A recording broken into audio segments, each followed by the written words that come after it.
Antes de eu ser interrompido hoje, eu estava falando algo. E falando que essa geração, ela recebeu muitas palavras negativas e tem recebido muitas palavras negativas, e eu acredito que são até palavras que fazem muito sentido com aquilo que visivelmente essa geração ela tem manifestado. Mas como igreja nós rejeitamos essas palavras. Como essa geração é conhecida e será conhecida como a geração da ansiedade, a geração da irresponsabilidade, nós não aceitamos esse tipo de palavra. E como igreja nós precisamos nos posicionar, amém, irmãos?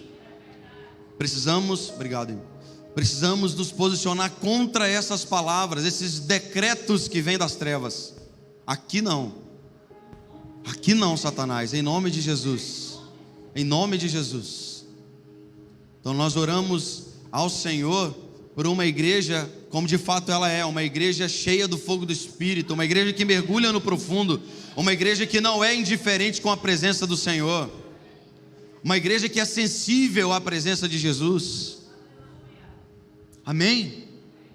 E nós vamos conversar um pouco sobre isso, inclusive nessa noite. Dentre alguns assuntos que perpassam, que costuram toda a Escritura, um desses assuntos, estou segurando direito hoje aqui, tá bom? Mais ou menos, está melhorando. Um desses assuntos é o sacerdócio. O sacerdócio, irmãos, nós vamos encontrar acerca dele desde Gênesis, Êxodo até Apocalipse. Então ele é considerado, junto com filiação,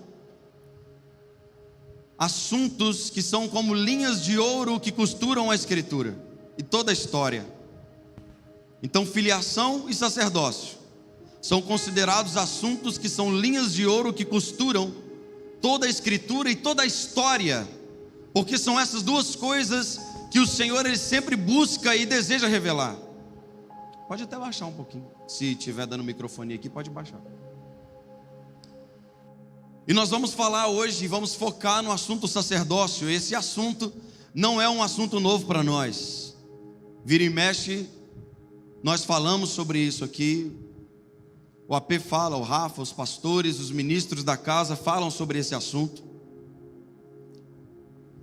E essa linha condutora, irmãos, eu confesso que é uma linha que muito me atrai, estudar sobre sacerdócio. Sacerdócio no original, essa palavra no original é kohen, que é aquele que ministra a Deus e é aquele que administra as coisas de Deus. Então kohen, sacerdócio, ele tem duas coisas básicas que ele faz: ele ministra a Deus e ele governa sobre as coisas que Deus criou. Então, quando nós queremos entender sobre sacerdócio, nós precisamos ir nessas duas questões: aquele que ministra e aquele que administra. Aquele que ministra a Deus e aquele que administra, é como um mordomo. E nós aprendemos um pouco sobre mordomia no domingo passado com o pastor Fabinho. E no domingo retrasado, o AP já começava a falar um pouco sobre sacerdócio aqui. E eu quero continuar a mensagem dos dois. Então, o sacerdócio, que no original é kohen, e que significa aquele que ministra a Deus e administra e governa as coisas criadas por Deus, nós encontramos em Adão a primeira figura sacerdotal. E antes de nós falarmos sobre Adão, irmãos, como aplicação desde já, e eu oro para que o Espírito possa aplicar no coração de cada um de nós enquanto toda essa mensagem estiver sendo liberada. Sabe qual é o grande problema talvez da nossa geração, e que nós como igreja precisamos nos posicionar contra isso? É que nós queremos administrar as coisas de Deus, mas nós não queremos ministrar a Deus. Nós ficamos animados para governar sobre as coisas de Deus, para administrar as coisas de Deus, mas nos falta fome e sede, anseio para entrar na presença dEle. E quando olhamos para a história, olhamos para aquilo que aconteceu com Adão, foi justamente isso. Ele saiu do lugar de ministração, ele quis apenas administrar e deixou de ministrar. Então em Adão nós temos aqui a primeira figura sacerdotal. Em Adão estava, como nós sabemos, toda a humanidade encapsulada, ou seja, toda a humanidade foi chamada para o sacerdócio. Amém? Então todos nós, todo homem e mulher foi chamado para o sacerdócio, originalmente. E é engraçado que, como Deus ele é pedagógico, como é maravilhoso, porque sim, o homem foi chamado para sacerdotar, para oficiar diante dele, mas antes de o homem fazer isso, o homem recebe ensino do próprio Deus. Vocês estão aqui? O homem recebeu ensino, então a gente acha que Adão nasceu num dia, ou foi criado num dia. No outro dia, Adão foi fazer as coisas, foi dar nome para os animais. No outro dia, Adão pecou, e no outro dia, Adão foi expulso, mas não é assim que aconteceu. Adão recebeu um ensino pedagógico em todas as coisas. Porque o sacerdócio não é algo que a gente recebe no nosso DNA, não mais. Uma vez que esse DNA foi corrompido, aliás, uma vez que o homem foi corrompido, o homem perde a possibilidade e o poder de sacerdotar diante do Senhor, mas ainda assim, o homem precisava ser ensinado. Então Deus ensinou o homem diariamente acerca de como deveria ser o sacerdócio dele. E por que Deus faz isso? Porque o propósito de Deus para Adão era para que a partir dele toda a humanidade recebesse ensino sobre como ela deveria se portar diante de Deus e diante das coisas que Deus criou. E a primeira coisa que Deus faz, quando Deus cria o homem, o que Deus faz? Deus coloca o homem, depois do sexto dia, para trabalhar. Foi isso que aconteceu, irmãos? Deus pega o homem, está pronto, soprou o fôlego de vida, agora vai, meu filho, vai dar resultado. Nós já aprendemos isso aqui. O homem foi posto para descansar. E é engraçado isso, porque sem Deus a gente trabalha para descansar, mas com Deus a gente descansa para depois trabalhar. Aleluia! É assim. Antes de a gente fazer qualquer coisa para Deus, antes disso, Ele nos coloca para descansar. E o que é o descanso, senão esse ambiente da contemplação que o homem foi inserido para perceber, para ver, para conhecer Deus? Irmãos, o maior desejo de Deus é que o homem o conheça. Esse é o anseio do coração dele.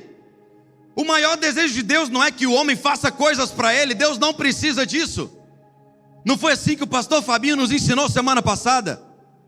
Deus não precisa que o homem faça coisas para ele, mas o anseio do coração de Deus é que o homem o conheça como ele é. E se nós, a humanidade foi chamada para isso, irmãos, se nós não entramos nesse lugar, nós estamos jogando toda a nossa vida fora, porque nossa vida só faz sentido quando nós entramos na presença dEle e oficiamos, e sacerdotamos, e ministramos. Não tem sentido nas nossas vidas se não for isso. Ou seja, a contemplação, o descanso é o ambiente da instrução. Amém? Em outras palavras, Claro que eu não vou aqui resumir o que significa contemplação, mas uma coisa que eu creio é que o Senhor utiliza da contemplação. Deus utiliza da contemplação para produzir no homem o temor do Senhor. Entenda isso, que isso é importante. Então é meio que a contemplação é como um método de Deus para produzir no homem o temor do Senhor. Vocês estão aqui? A contemplação, esse lugar, o Shabá, o descanso, é o ambiente que o Senhor utiliza como um método para produzir dentro do coração do homem o temor do Senhor. Sabe por quê? Porque o temor do Senhor é o elemento essencial para que nós façamos qualquer coisa para Deus. Tudo o que nós fizermos para Deus precisa ter esse elemento que é extremamente vital e importante. E é por isso, irmãos, que nós temos sofrido tanto nesse tempo, porque nós temos visto líderes religiosos, homens, mulheres, apóstolos, profetas, que estão fazendo coisas para Deus, mas sem o temor do Senhor. E é possível fazer coisas para Deus sem o temor do Senhor. O problema é quando essas pessoas fazem isso e falam assim: deu certo, vou continuar fazendo. Só que o fato de dar certo externamente não quer dizer que deu certo diante do Senhor. Sabe por quê? Porque todo o trabalho, porque todo o serviço que está desconectado do ambiente do chamado, ele é ilegítimo.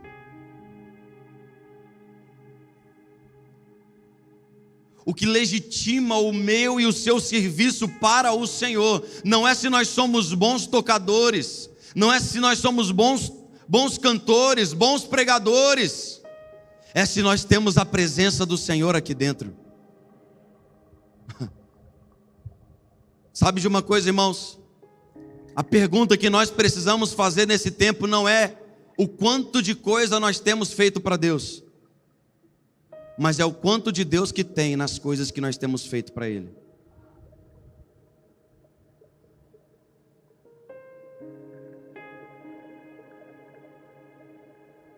Você pode fazer muita coisa para Deus sem que Deus esteja nessas coisas.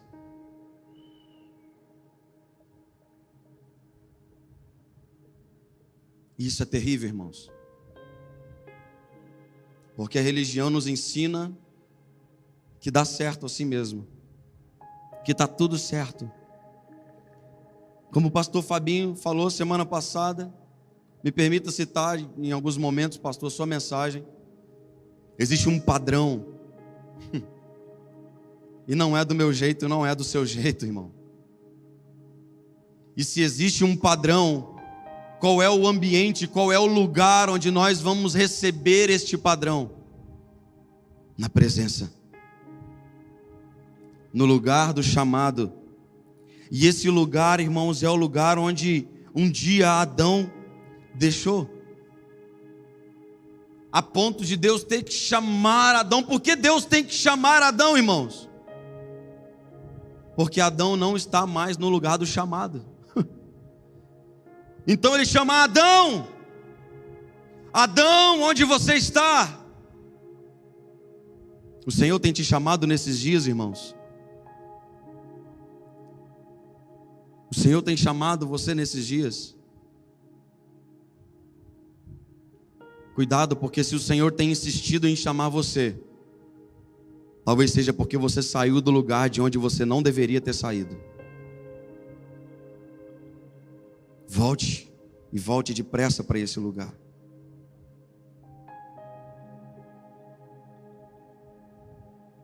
Se não há relação, irmãos, tudo aquilo que fizermos está desabilitado. Aí nós vamos, como nós aprendemos aqui no Sermão do Monte, Mateus 7, alguns dizem: Senhor, Senhor, em teu nome nós expulsamos os demônios. Senhor, em teu nome nós fizemos prodígios e maravilhas. Senhor, em seu nome isso, Senhor, em seu nome aquilo. E o Senhor vira para esse e diz: para trás de mim, eu não conheço vocês. Porque o lugar do conhecer é o lugar da presença. Então você precisa avaliar isso nesta noite. Começa avaliando isso.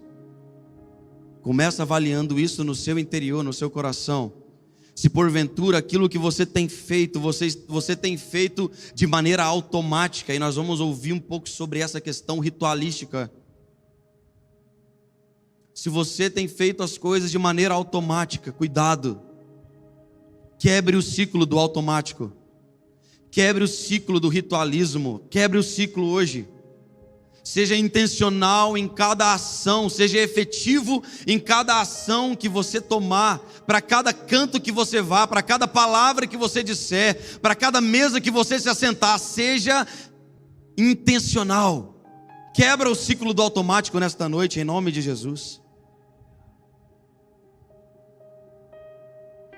Adão, irmãos, ele fazia todas as coisas que ele fazia com base naquilo que ele via e ouvia. Isso é maravilhoso, porque o segundo Adão foi do mesmo jeito. Em dado momento ele vai dizer: eu só faço aquilo que eu vejo meu pai fazer. Então foi assim que ele aprendeu a sacerdotar. Adão aprendeu a sacerdotar nessa forma, por meio da relação. E ele foi incumbido de ensinar toda uma geração. Quando a Escritura vai dizer lá em Gênesis 2, de que estava sobre ele a responsabilidade de multiplicar. Essa multiplicação não era apenas uma multiplicação biológica, irmãos. Era a multiplicação de um padrão. Era a multiplicação de um ensino. Era a multiplicação de um DNA espiritual. Entende uma coisa? É importante. A questão não é se você ensina ou não ensina. A questão é o que você ensina. Porque o homem recebeu a vocação de ensinar com a sua vida. Então a mesa que você senta, você vai estar ensinando para bem ou para mal. Ah, mas eu não estou ensinando nem o mal. Então você está ensinando o mal. Porque a Escritura diz que aquele que sabe fazer o bem não faz, comete pecado. Não é só não fazer o mal, é fazer o bem.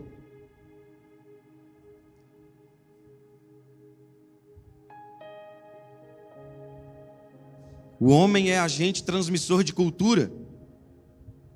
E para fechar essa parte, que eu estou aqui defendendo o fato de que Adão era um sacerdote, e por ter toda a humanidade dentro dele, toda a humanidade foi chamada para oficiar diante do Senhor, para sacerdotar diante do Senhor. Eu quero ler com você Ezequiel 28. Ezequiel 28 é um texto muito conhecido por aqueles que fazem libertação, cura interior. Mas eu quero que você olhe para esse texto com uma perspectiva, com o seu coração aberto, com uma perspectiva aberta. Eu quero ler com você do versículo 11 ao versículo 15, e nós vamos comparar com o Êxodo 28, que nós vamos ler também 15 a 20. Mas primeiro, vamos lá. Ezequiel 28, de 11 a 15. Esta, irmãos, é uma profecia contra o rei de Tiro. Primeira coisa. Contudo, irmãos, existe uma forte relação com Adão nessa profecia. Alguns dizem que essa profecia, essa palavra, fala sobre Satanás. Mas se de tudo que nós podemos pensar, o que talvez essa palavra menos fale é sobre Satanás. Então vamos lá. Veio a minha palavra do Senhor, versículo 11, de Ezequiel 28. Filho do homem, levanta uma lamentação sobre o rei de Tiro e dize-lhe: assim diz o Senhor Deus, tu és o selo da perfeição. Irmãos, quem é a coroa da criação? O homem. E ele diz mais: tu és o selo da perfeição, cheio de sabedoria e perfeita em formosura. Estavas no Éden, jardim de Deus. Quem estava no Éden, irmãos? o homem, Adão, cobrias-te de toda a pedra preciosa, o sárdio, o topázio, o diamante, o berilo, o ônix, o jaspe, a safira, o carbúnculo e a esmeralda. Os teus engastes e ornamentos eram feitos de ouro. No dia em que foste criado, foram eles preparados. Opa! Então no dia em que, dentro do contexto que nós estamos aqui defendendo, de que Adão era um sacerdote, no dia que Adão foi criado simultaneamente, ou a partir daquele momento também, ornamentos para ele, engastes, uma roupa específica para Adão. Ah, mas Adão não estava nu? Calma, vaso, está muito nervoso, muito apressado. Ele vai dizer que tu eras querubim da guarda ungido. Irmãos, o que um querubim faz? Guarda. E qual era o mandato cultural para Adão? Cultivar e guardar. Então aqui ele está falando sobre uma vocação. E ele vai dizer: e te estabeleci, estavas no monte santo de Deus, andavas entre as pedras afogueadas, perfeito eras nos teus caminhos, desde o dia em que foste criado, até que se achou iniquidade em ti. Agora, eu quero que você vá lá em Êxodo, também no capítulo 28, e nós vamos ler do 15 ao 20.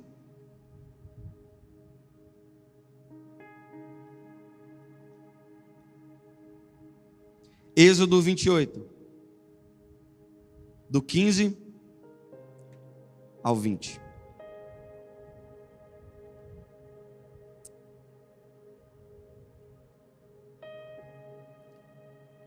Farás também, amém, irmãos? Farás também o peitoral do juízo de obra esmerada, conforme a obra da estola sacerdotal o farás, de ouro, estofo azul, púrpura, carmesim e linho fino retorcido o farás. Quadrado e duplo, será de 1 palmo o seu comprimento, e de 1 palmo a sua largura. E o encherás de pedras de engaste, aqui entra o que eu quero dizer, com 4 ordens de pedras, a ordem de sárdio, topázio, carbúnculo. Irmão, carbúnculo tem alguma coisa, a ordem não é parecida com aquilo que nós terminamos de ler em Ezequiel, sim ou não? Carbúnculo será a primeira ordem, a segunda ordem será de esmeralda, safira e diamante, a terceira ordem será de jacinto, ágata e ametista, a quarta ordem será de berilo, ônix e jaspe. Elas serão guarnecidas de ouro nos seus engastes. Então existe uma similaridade entre os engastes da estola sacerdotal de um sacerdote com aquilo que Ezequiel 28 está dizendo acerca daquilo que nós estamos dizendo que é Adão, que o engaste dele era feito com essas pedras. Ou seja, o que Adão é? Um sacerdote. E o que identificava isso? Uma estola sacerdotal. Ele estava vestido. Agora vamos lá. Calma, irmãos, calma. Estou muito nervoso. Eles estavam vestidos. A Escritura diz que eles estavam nus.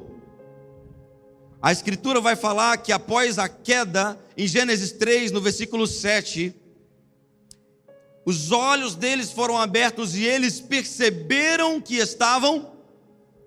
Vamos lá, eles estavam nus ou eles perceberam que estavam nus? Mas eles estavam nus? Sim. Agora, o que é que eles perceberam então? Eles perceberam que eles já não tinham mais a autoridade sacerdotal que eles tinham antes da queda.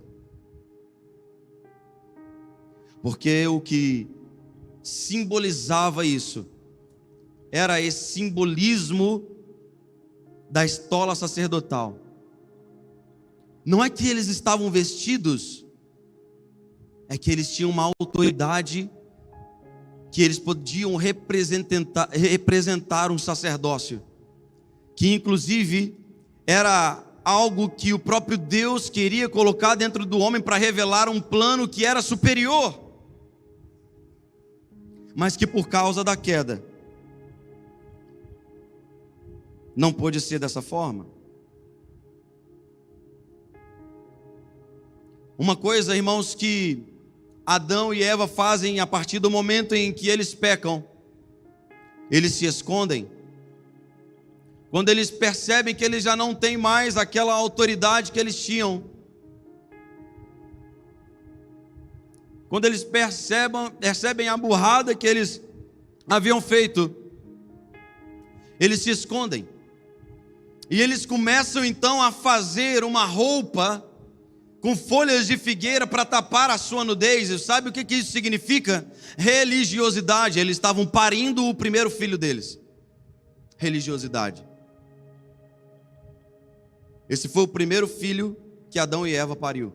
Quando eles foram para um lugar oculto, a primeira coisa que eles fizeram foi cozer folhas de figueira para tapar a sua nudez. Eles começaram a dar resultado. E basicamente eles estavam dizendo assim: Senhor, já resolvemos o problema.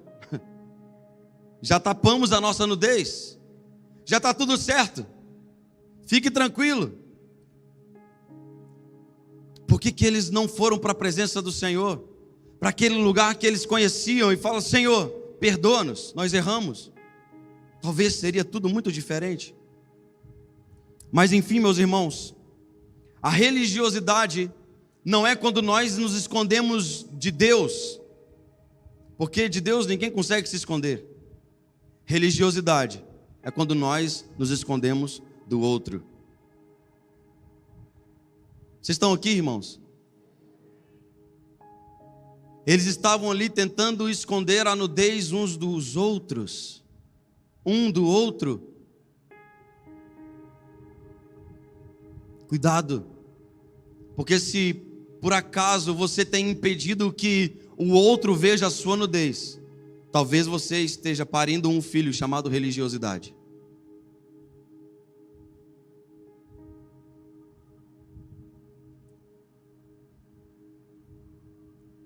Irmãos, o que a queda desencadeou no que estava em andamento foi algo que foi necessário, a necessidade de um modelo transitório que apresentasse em símbolo um modelo eterno por duas questões. Então, o homem pecou, e por causa disso foi necessário um modelo transitório para o homem compreender o modelo eterno.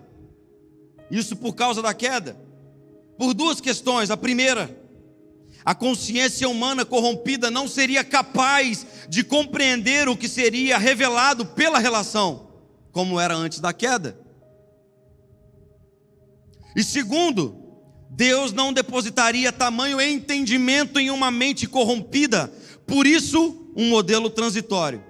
Inicia, então, um modelo transitório. Inicia Deus estabelecendo agora um ponto para trabalhar a consciência do homem, para que o homem pudesse se voltar para Deus. Os seus olhos que haviam sido fechados começassem a abrir novamente, se voltasse para Deus, para receber pela relação a revelação do propósito eterno. Primeiro, ele vai restaurando uma mentalidade sacerdotal, e ele faz isso por meio de alguns homens, como por exemplo Abel. Abel é o primeiro, após Adão, após a queda, a exercer um sacerdócio ao Senhor que fosse agradável. E a Escritura vai dizer que o Senhor olha para Abel e para a sua oferta e aceita Abel e a sua oferta, mas olha para Caim e para a sua oferta e rejeita Caim e a sua oferta. Por quê? Porque Abel compreendeu aquilo que Caim não compreendeu. Abel teve o entendimento. E é engraçado que Abel ele é contado entre os profetas. E eu te pergunto, o que Abel falou? Quais foram as profecias de Abel na Escritura? Não existe. Nós não sabemos e aliás, nós não sabemos o que Abel falou, mas nós sabemos como Abel morreu.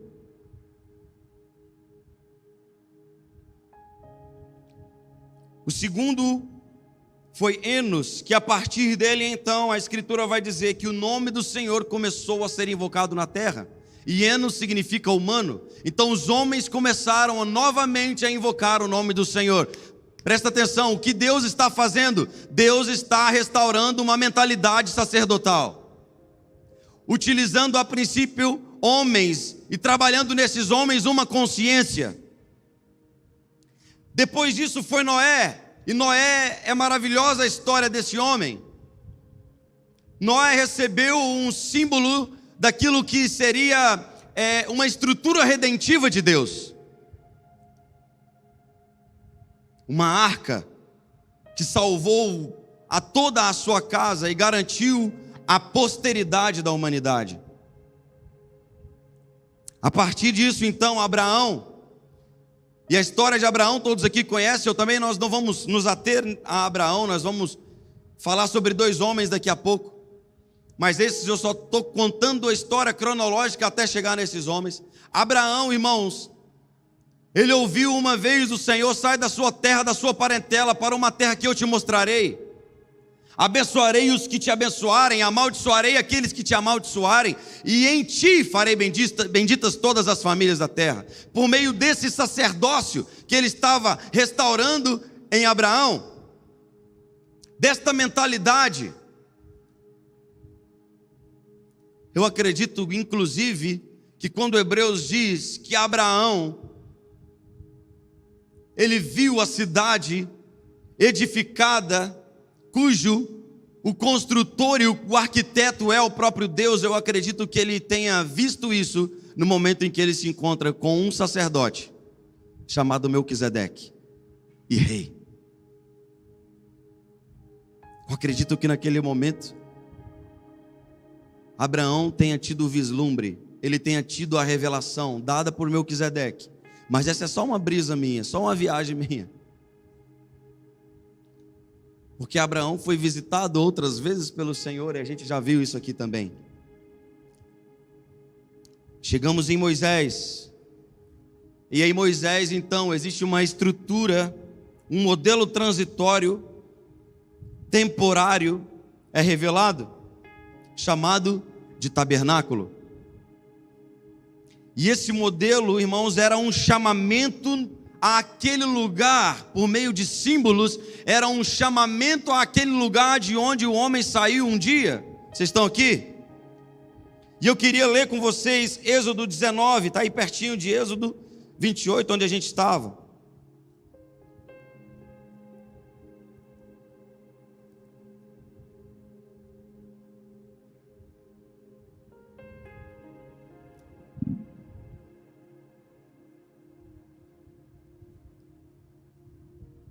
Então, em Êxodo 19, aleluia, aleluia, aleluia. Do 1 ao 6 vai dizer: no 3º mês da saída dos filhos de Israel da terra do Egito, nesse mesmo dia chegaram ao deserto do Sinai. Tendo partido de Refidim, chegaram ao deserto do Sinai, e Israel se acampou ali no deserto, em frente do monte. Subiu Moisés a Deus, e o Senhor o chamou no monte, dizendo: assim falarás à casa de Jacó, e anunciarás aos filhos de Israel. Antes de dizer aquilo que Deus disse, entendam um padrão do sacerdote: não existe sacerdócio se não houver disponibilidade, disposição de subir. Não existe sacerdócio se não houver disponibilidade ou disposição para subirmos.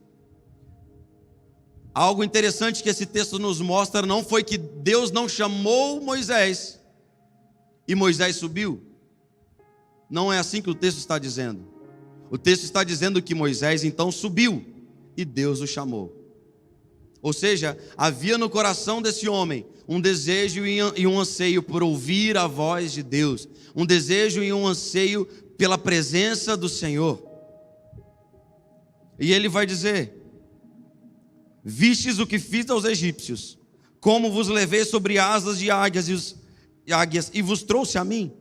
Agora diligentemente. Olha a condição C aqui. Se diligentemente ouvirdes a minha voz e guardardes a minha aliança, sereis a minha propriedade peculiar dentre todos os povos.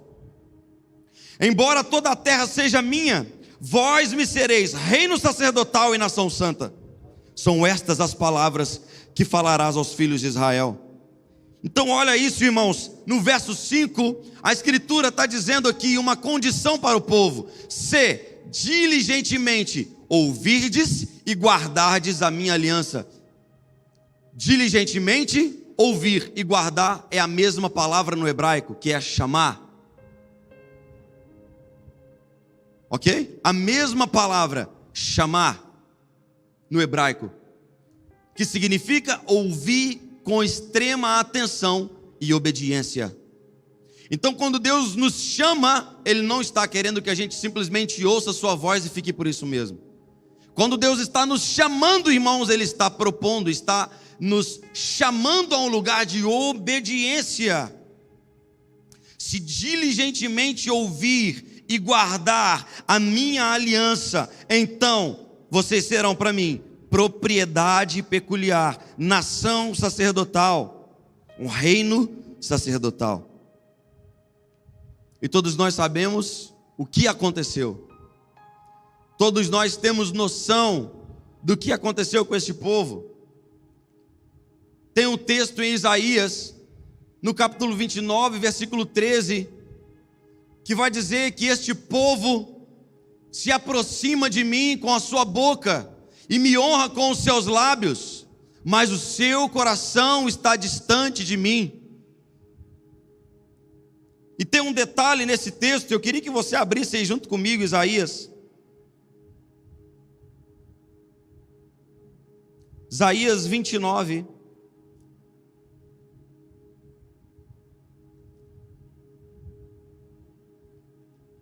(29, 13), ele diz: e este povo se aproxima de mim, com a sua boca e com os seus lábios me honra, mas o seu coração está longe de mim. Olha isso: o seu temor para comigo consiste só em mandamentos de homens, em coisas aprendidas pelo quê? Por rotina. As pessoas estavam se aproximando de Deus apenas por rotina, apenas porque era aquilo que eles aprenderam assim, mas aprenderam a regra, aprenderam a rotina, aprenderam um ciclo, mas não aprenderam sobre o coração de Deus. E olha só, quando a Escritura aqui está dizendo: esse povo se aproxima de mim com lábios e boca, no corpo humano isso representa extremidade. O que o profeta Isaías está dizendo aqui é que este povo, o Senhor está dizendo por meio do profeta Isaías, é que esse povo se aproxima de mim com extremidades, mas não se aproxima de mim com profundidade. Diligência, irmãos, é sinônimo de profundidade. E se diligência é sinônimo de profundidade, o antônimo de diligência é extremidade. Qual é o tipo de relação que nós estamos tendo com o Senhor? Que tipo de vida, de relação nós temos manifestado com Ele? Uma relação que é apenas porque meu pai era, minha mãe era, ou porque essa igreja é assim, eu vou porque a igreja é dessa forma? Não, meu irmão, você não vai porque o corpo vai. Você tem que ir porque o cabeça está te conduzindo. E o cabeça só conduz aqueles que diligentemente ouvem a sua voz. Se diligentemente ouvirdes e guardardes, não com extremidades, não com a sua boca, não com a sua língua, porque nós podemos estar fazendo isso aqui e não estarmos agradando ao Senhor. Por isso que eu falei no início, nós precisamos quebrar a rotina. Nós precisamos quebrar aquilo que é automático no nosso meio. Mais um dia, hoje é dia de culto, vamos lá. Agora hoje é igreja nas casas, vamos na igreja nas casas. Hoje vai ter oração, vamos lá na oração. Mas não se aproxima do coração do Senhor, irmãos. O reino sacerdotal são dos diligentes. Então o nosso sacerdócio precisa ter diligência, porque se não houver diligência, não haverá sacerdócio.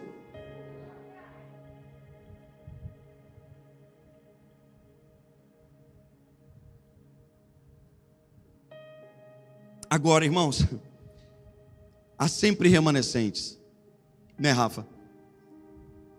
Há sempre remanescentes. Aqueles irmãos que desejam ouvir a voz e guardar a aliança, pela relação recebem revelação. E foi isso que aconteceu com dois homens lá na antiga aliança, chamados Moisés e Davi. E eu quero rapidamente falar sobre eles para a gente poder concluir. Moisés recebeu uma revelação maravilhosa. Eu digo que Moisés, a revelação dele foi até Cristo. Ele foi levado para um lugar alto. Ele viu coisas maravilhosas. Como diz Paulo, coisas inefáveis. Ele escreveu, inclusive, sobre estas coisas, diferente de Paulo, que não pôde escrever. Ele viu um tabernáculo, irmãos. Ele recebeu do próprio Deus, irmãos, isso. Ele viu até Cristo. Ele viu a essência desta casa onde o Pai gostaria e queria tabernacular, e a essência é Cristo. Ele recebeu isso, mas em Davi, o que nós vamos ver, irmãos, é que Davi não viu apenas até Cristo, Davi viu após Cristo. As minhas viagens, AP, as minhas viagens.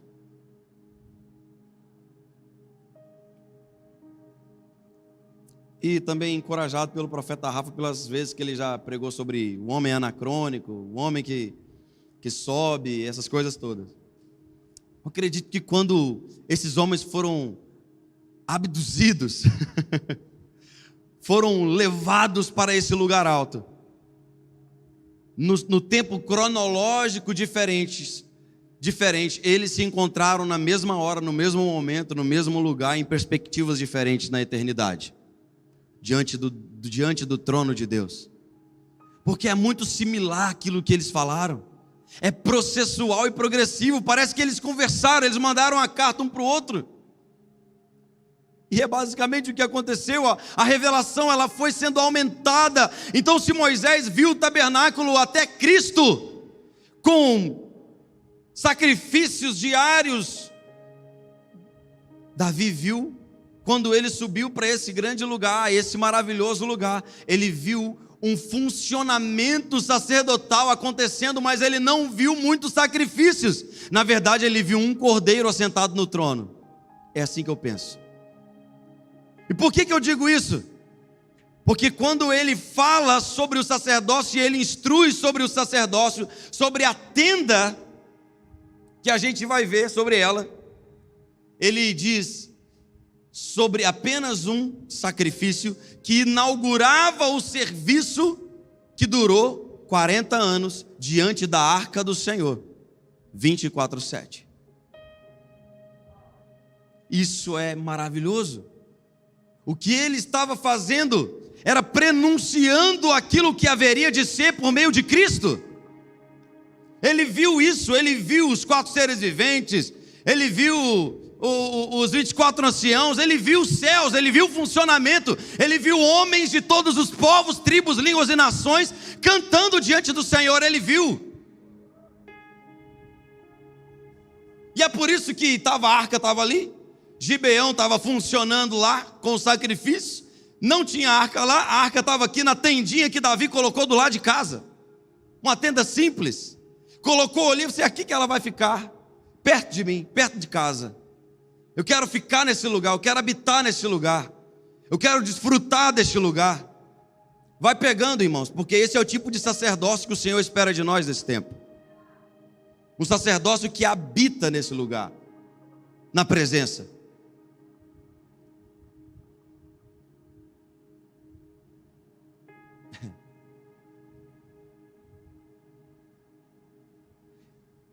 coisa interessante é que Davi, antes de começar o serviço, quando ele estava vindo da casa de Obed-edom até Jerusalém, ele estava munido, ele não era sacerdote, sim ou não? Quem que Davi era? Rei. Ele não era sacerdote. Mas a Escritura vai dizer que Davi, ele estava com uma estola sacerdotal.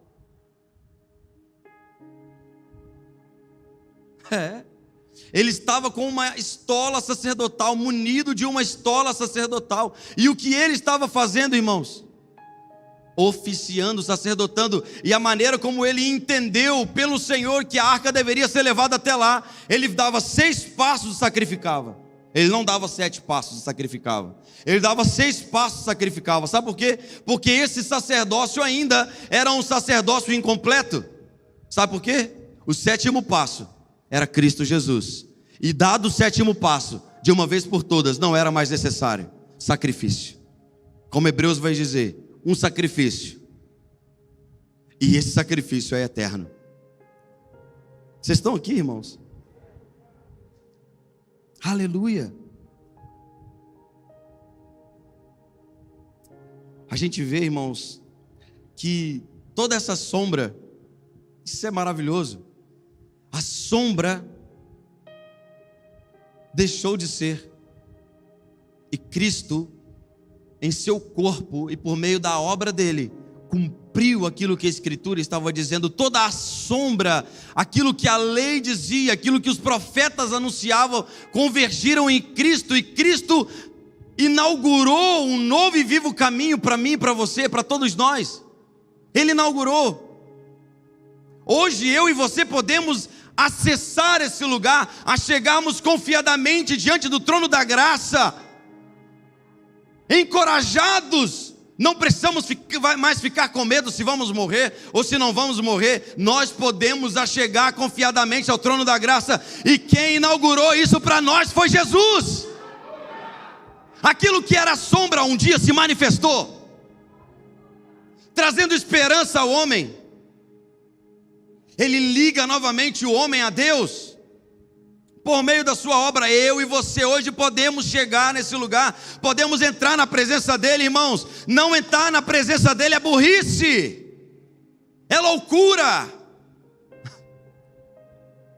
Nós precisamos entrar na presença dele para oficiarmos e sacerdotarmos.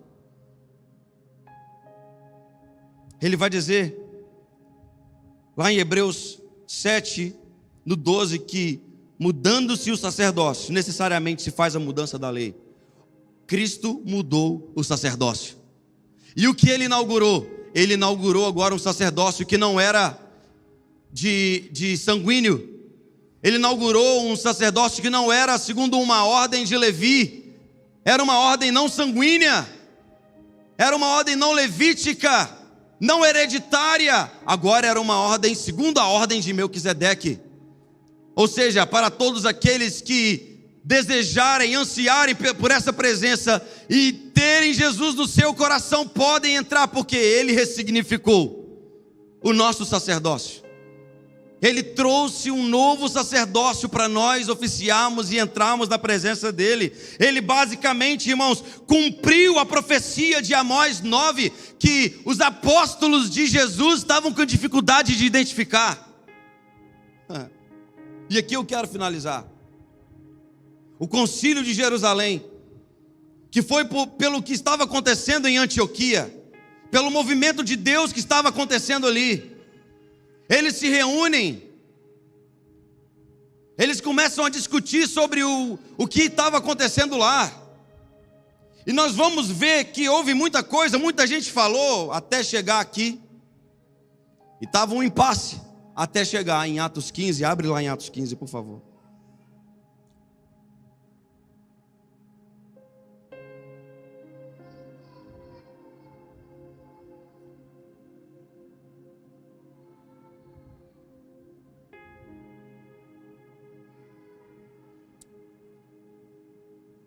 Do 13 ao 18 a Escritura vai dizer que depois que eles se calaram,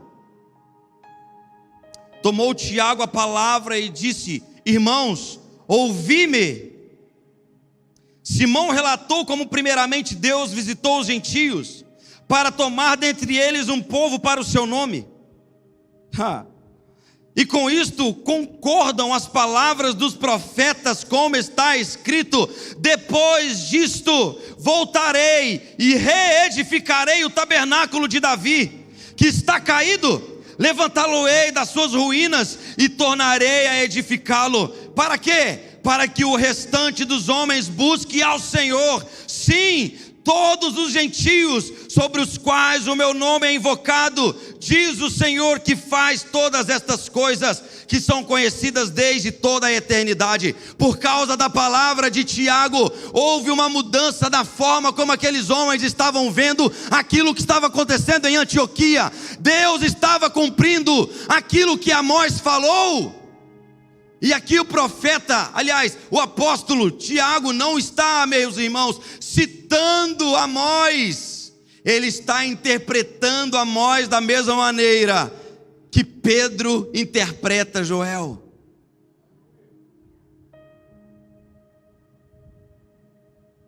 Ele está interpretando, ele está dizendo aquilo que Amós disse, está acontecendo. Aquilo que Amós falou um dia lá atrás, está acontecendo.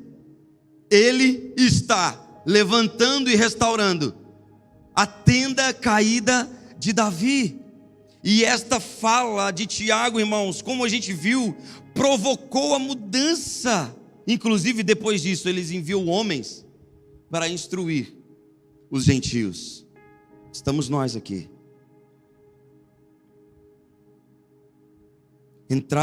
Não entrar, aliás, no lugar do chamado, irmãos, é não dar valor àquilo que Cristo fez. Ele morreu para nos dar acesso. Nós não podemos permanecer como nós estamos. Você tem todos os dias a incumbência de diligentemente ouvir a voz do Senhor e entrar por este lugar.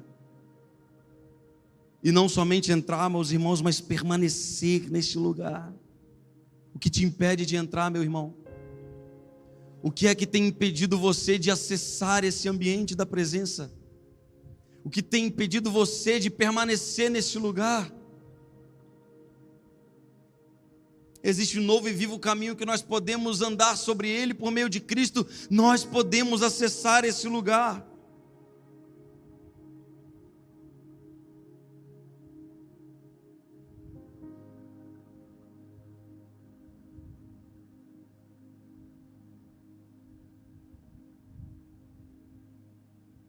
Esse sacerdócio que Jesus inaugura, irmãos, é o código, o DNA espiritual que nos identifica nos céus como sendo pertencentes a essa região, aos céus. Qual é o código genético que tem dentro de você? Qual é o DNA sacerdotal que está dentro do seu coração, que está dentro de você? Será que o sacerdócio que nós desenvolvemos é um sacerdócio ritualístico? Que estamos fazendo as coisas porque é isso? A gente vê as pessoas fazendo e a gente faz também? Ou há intencionalidade, meus irmãos, em nosso coração de fazermos aquilo que o Espírito está falando no nosso coração?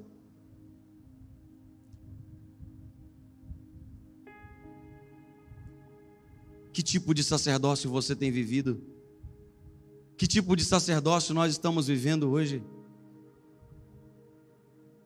O AP, há 2 semanas atrás, ele falou que é possível que alguns de nós estejamos flertando e vivendo um sacerdócio segundo Levi, segundo o sacerdócio levítico.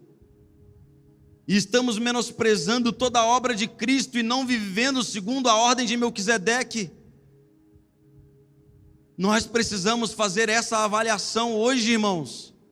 Hoje, no dia que se chama hoje, nós precisamos avaliar como está o nosso sacerdócio. E essa palavra, ela vem em um momento em que nós estamos diariamente nos encontrando, nos ajuntando para oficiarmos e sacerdotarmos diante do Senhor. Como é que você tem se sentido com isso? Tem se sentido um peixe fora d'água? Se você ainda não conseguiu encontrar um lugar dentro daquilo que nós estamos fazendo nesses dias, meu irmão, dê um passo, se posicione, deixe a gente ver você. Se exponha. Não faça como Adão, não faça como Eva, que se esconderam a sua nudez. Deixa a gente ver você. Deixa a gente encontrar você. Deixa a igreja sarar o seu sacerdócio. Deixa a igreja tocar na sua intimidade para alterar o rumo sacerdotal para onde você está indo. Deixa a igreja ajudar você a ser diligente no seu sacerdócio. Como está o seu sacerdócio? Será que o nosso sacerdócio é um sacerdócio de serviços? Nós servimos, mas não paramos para ouvir a voz dele. Nós cantamos, tocamos, ministramos, pregamos, mas temos ouvido a voz dele? Não existe sacerdócio se não houver diligência para ouvir e para obedecer. O Senhor, Ele está chamando a gente nesta noite, irmãos, para nos posicionarmos como sacerdócio, como igreja de Cristo, como aqueles que são responsáveis por traduzir para esta terra um padrão espiritual estabelecido pelo próprio Deus, por meio de Cristo.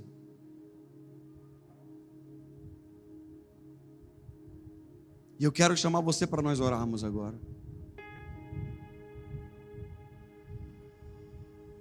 Se coloque em pé em nome de Jesus.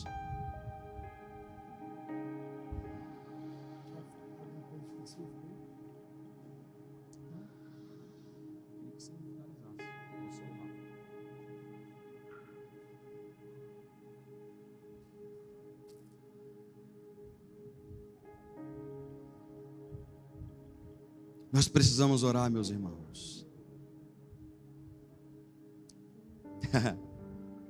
Nós precisamos orar.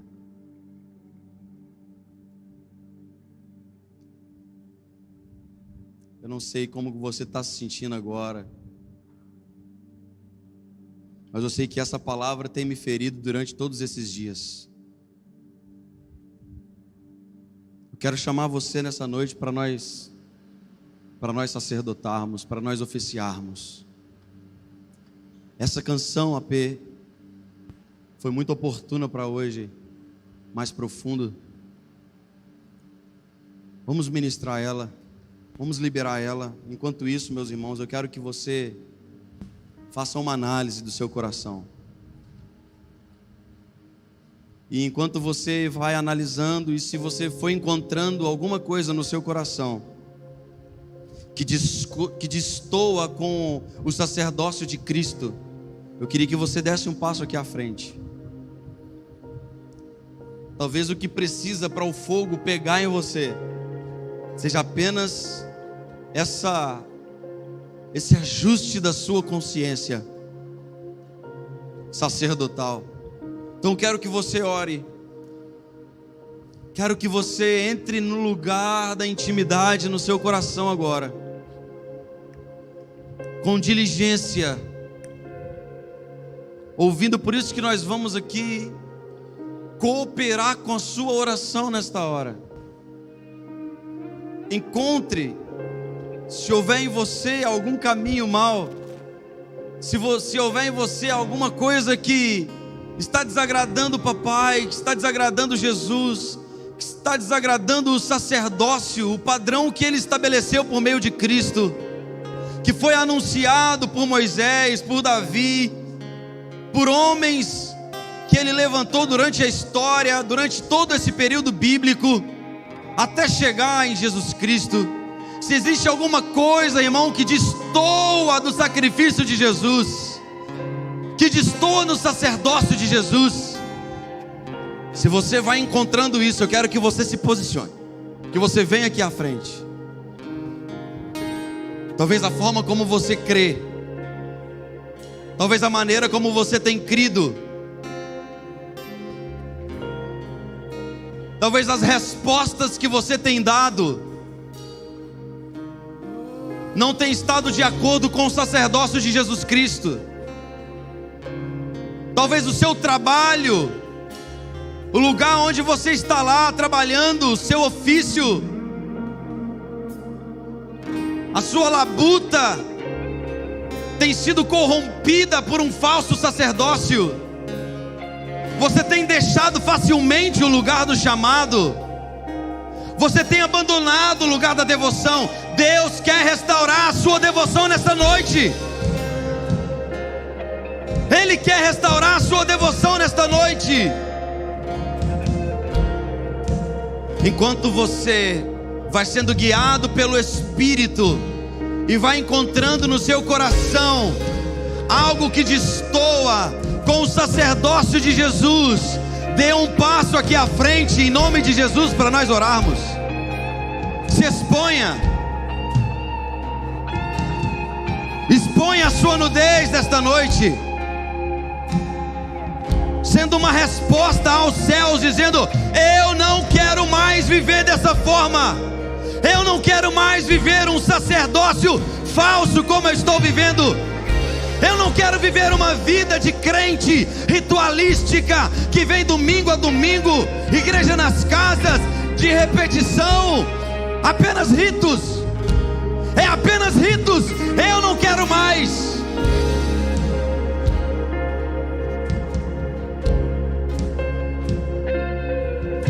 Talvez a mesa na sua casa está corrompida.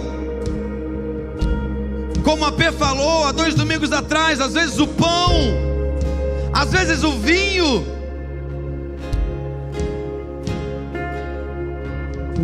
Espírito Santo, leva-nos mais profundo nesta noite.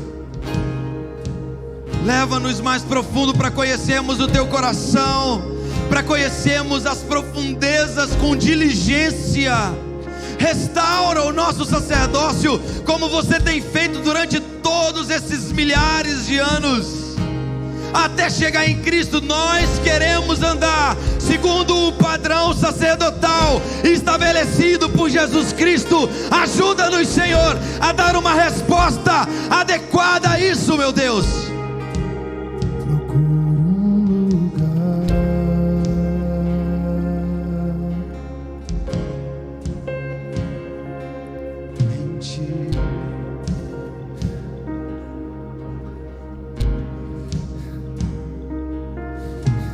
Espírito Santo.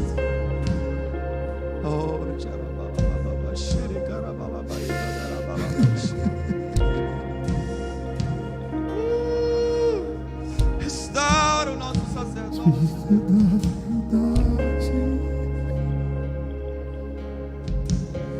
Só Tu podes me ler.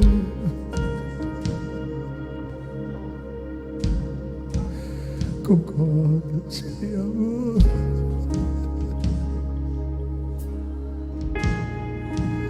Ao lugar mais profundo,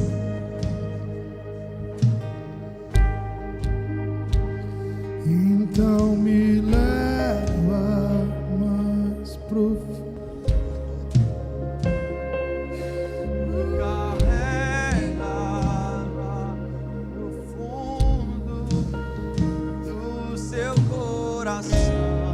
Vamos, enquanto nós estamos declarando essa canção para o Senhor.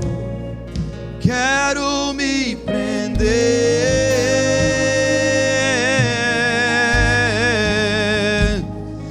então me leva mais profundo.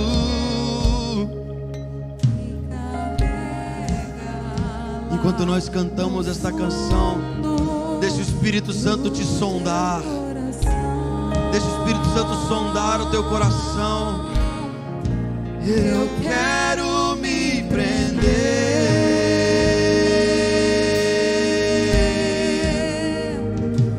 então me leva mais profundo.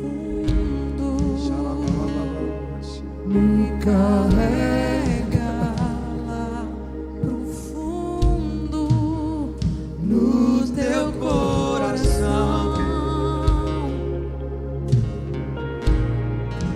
Eu quero me prender.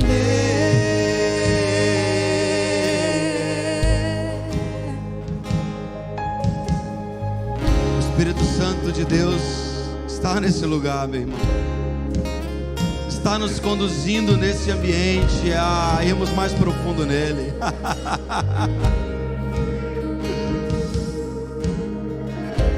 E Ele me diz aqui nesta noite que existem pessoas carregando culpas ainda. Existem pessoas com um fardo nas suas costas, mas estão desconsiderando o sacrifício de Cristo. Mais profundo sou.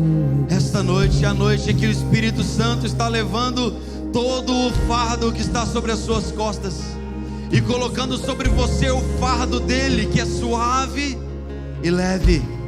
Coração do desejar.